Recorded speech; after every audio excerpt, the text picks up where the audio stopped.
Sometimes when we're balancing equations for redox reactions, then the problem will tell us that we are balancing either in acidic or in basic solution.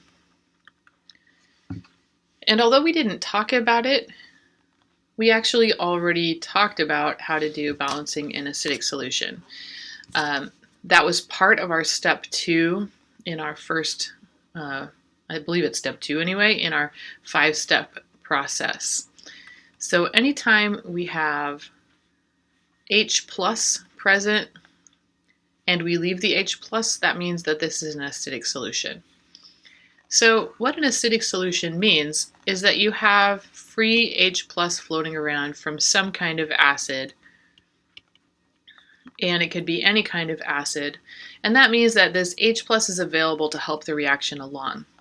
So a basic reaction works exactly the same way, except that we have free OH minus, which we associate with our bases, our strong bases. We have free OH minus floating around. So what do we know about H plus and how it interacts with OH minus? We know these guys aren't going to coexist separately because they're going to react to make water. So if we have an acidic solution, it's perfectly fine to have extra H plus, but we would not have extra OH minus.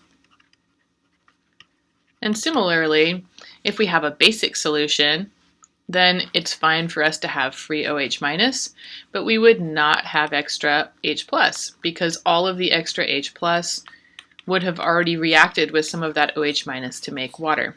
So that means that when we do balancing in a basic solution, we are going to add one step at the end of our balancing process to make sure that we have neutralized any free H plus that we had put into the reaction to balance out hydrogens. So let's go ahead and see this in action. Let's look at this reaction here. We have an unbalanced redox equation saying that we have aqueous ozone reacting with iodide ion to make some oxygen gas and I2. Molecular iodine. So if we were going through this process here, let's take a look. We have to do our step 1, which is to separate our half reactions. So let's separate our half reactions. We're going to have one involving oxygen, and we're going to have one involving iodide or iodine.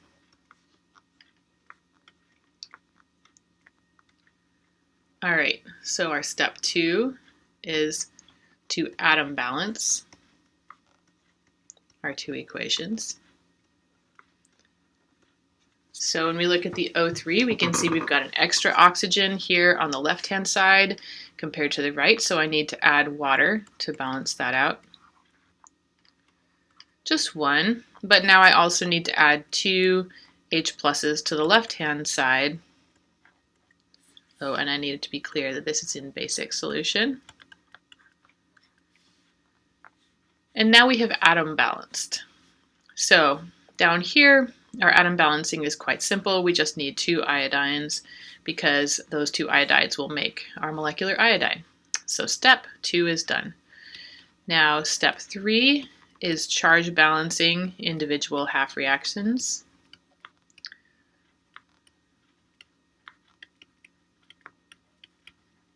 I should do that here too.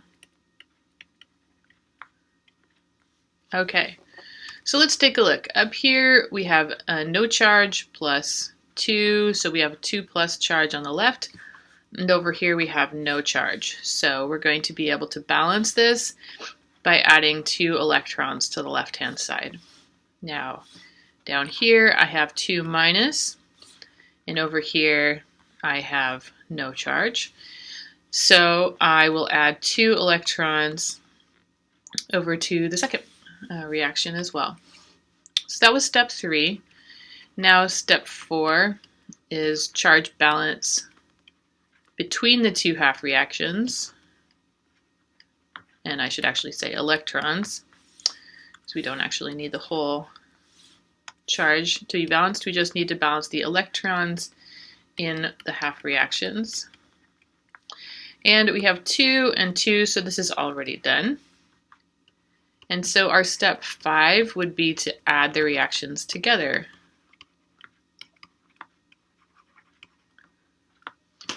And cancel as needed. So let's add these together.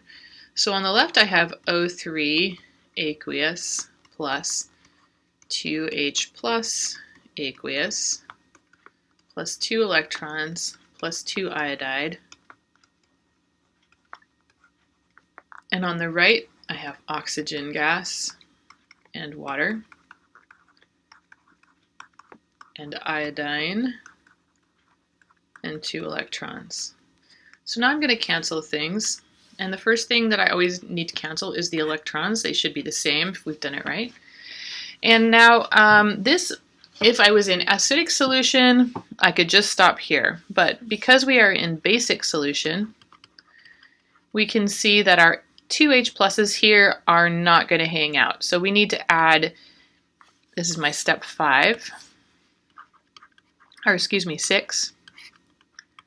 What we're going to do is we're going to add OH minus to both sides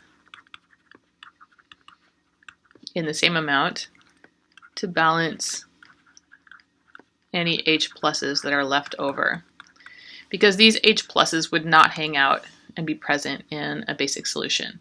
So I see 2 H pluses. That means I need to add 2 hydroxides, and I'm doing it to both sides.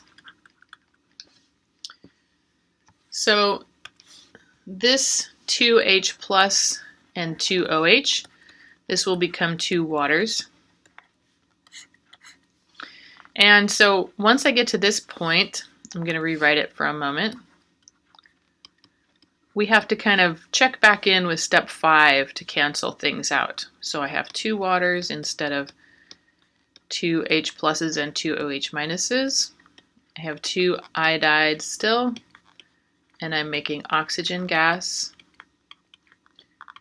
Oh, and I have a water right there, an iodine, and 2 hydroxides, which are aqueous. So because I have water on both sides, I want to cancel those as well. So I'm going to cancel this water with one of these 2 waters. And I could have done this in the same step here, and if you have no problem doing that, go ahead. If you need to take your time and write it out again, so that way you can make sure you don't miss anything, then that's totally fine. So the final version of our balanced redox reaction here would be ozone plus 1 water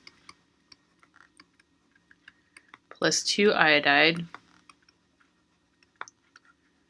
makes oxygen gas plus I2 plus 2 hydroxides.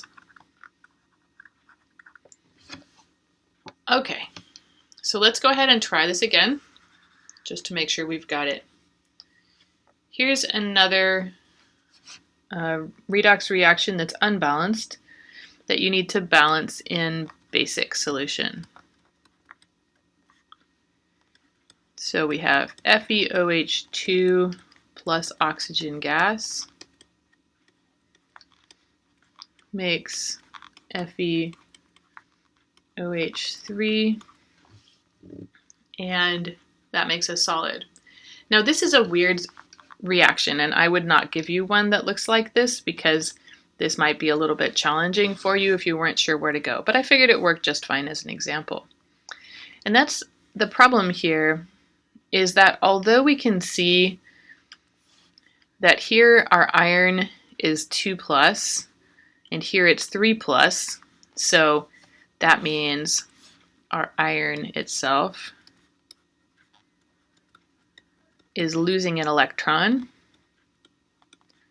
so it's being oxidized. And we can see that probably there's something going on with this oxygen, it's not obvious what we should do here. So the short answer is that we're going to just assume that we're making more hydroxide, and the reason for that is because we have hydroxide here, we have hydroxide here, we know it's a basic solution, so this is not really out of our way. But as I said, this is not a reaction that I would just have you do on your own without guidance. So let's go ahead and pause the video and take time to try to solve it, and then I'll work it out for you.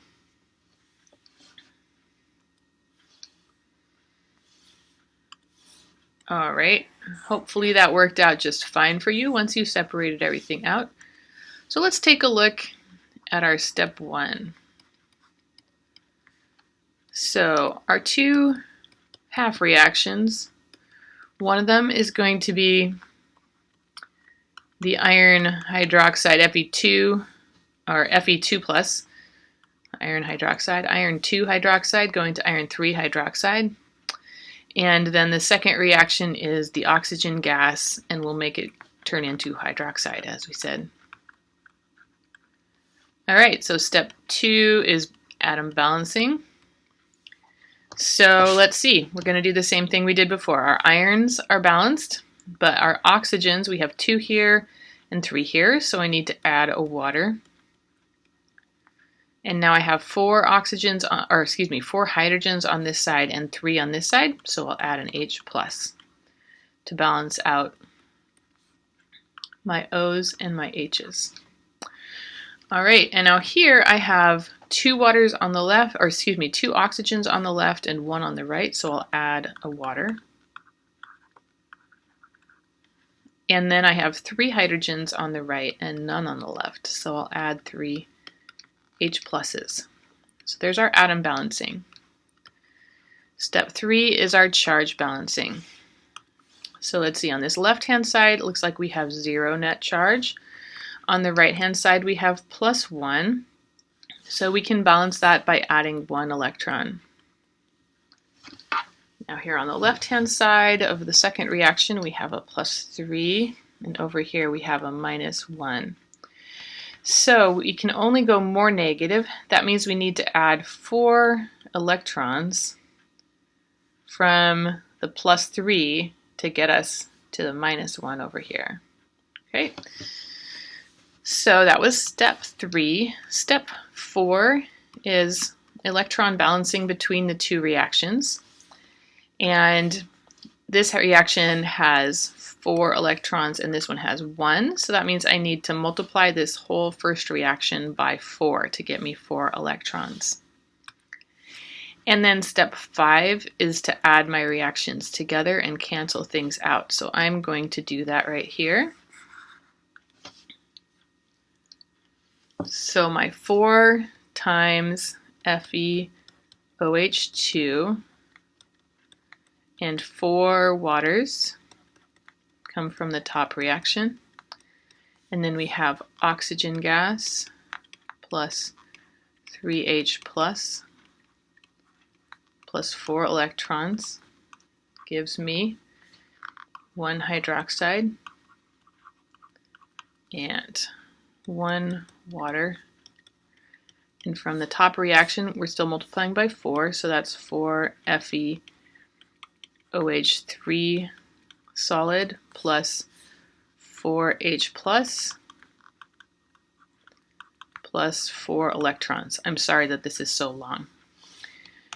So we're going to cancel our electrons. We have 4 on each side, and now we need to see what else we need to cancel. So it looks like we have some waters on both sides. I've got 4 right here and 1 right here, so I'll cancel that one out, and that leaves me with 3 on the other side. And it looks like I have H plus on both sides, so I'm going to cancel the 3 on this side, and that leaves me with 1 extra. Now, I don't want this to get so visually distracting, so I'm going to rewrite what I have right now before we do step 6. So I have 4 FeOH2 plus 3 waters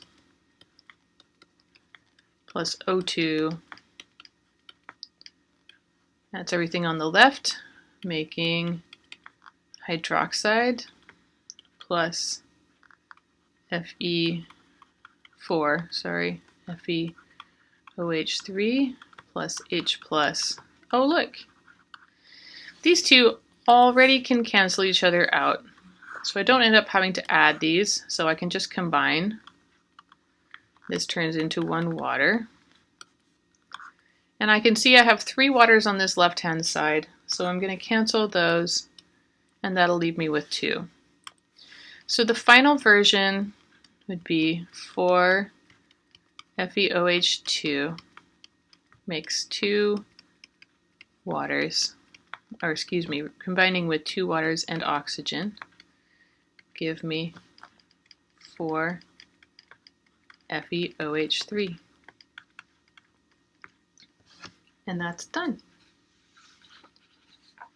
Okay, so when we look at these reactions here, we've talked about some of our elements being oxidized and some of them being reduced.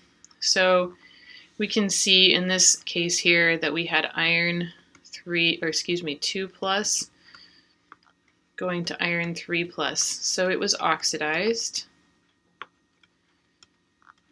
And here we had O2 going to OHs and stuff like that. So we went from a 0 oxidation number to a -2 oxidation number, and that was reduced. And I'm not showing you a balanced form here, of course, because I only have 2 I have 2 oxygens on this side and only 1 on this side. But each individual oxygen atom was reduced and gained 2 electrons.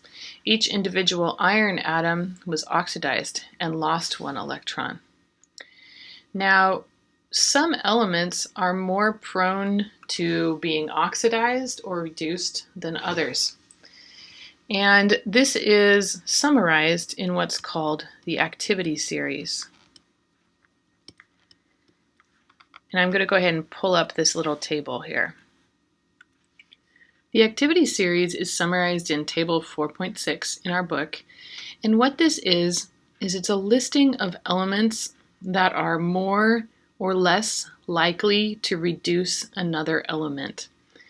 So lithium at the top of this list is very happy to allow itself to be oxidized so that other elements, all of the ones below it on this table in fact, could be reduced. Potassium can reduce any of the other elements on this list except for lithium. So the activity series is ranked in order. The ones at the top of the list can reduce all of the ones below them. And so if we go all the way down to the bottom of the list, you can see that gold doesn't really reduce anybody. It is happy to allow itself to be reduced, and it doesn't want to be oxidized. And this is actually part of its inherent nature. Gold is not very reactive. Gold prefers to just stay in its solid form, and it does not want to go and be oxidized and lose electrons. Same thing is true about these other metals, right? Silver, mercury, platinum, gold, all of them are relatively unreactive. They do not want to lose their electrons. And these are all ranked in order. So if, for example, I had a zinc wire and I put it in a solution of nickel chloride, the zinc would allow itself to be oxidized and the nickel chloride would turn into nickel metal. Let's switch back and we'll take a look at that. Okay, so I said zinc wire and nickel chloride. We'll go with the Cl2. So zinc is above nickel on the activity series, and so that means it is more likely to be oxidized.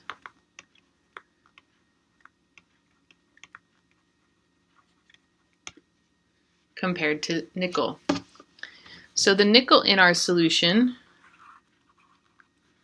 we would have nickel 2 plus, and then we would have some chloride. And so if we put a piece of zinc wire, then what we would see happening in our reaction here is that we would spontaneously have the zinc dissolve and become zinc and lose its electrons. And the nickel would become nickel metal, and it would absorb those 2 electrons. So our reaction might look something like this.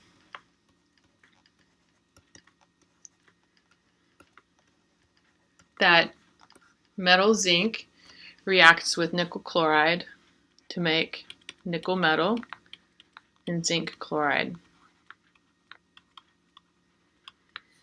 This is very much like that silver nitrate reaction that we saw happening at the very beginning in the first video, where we started talking about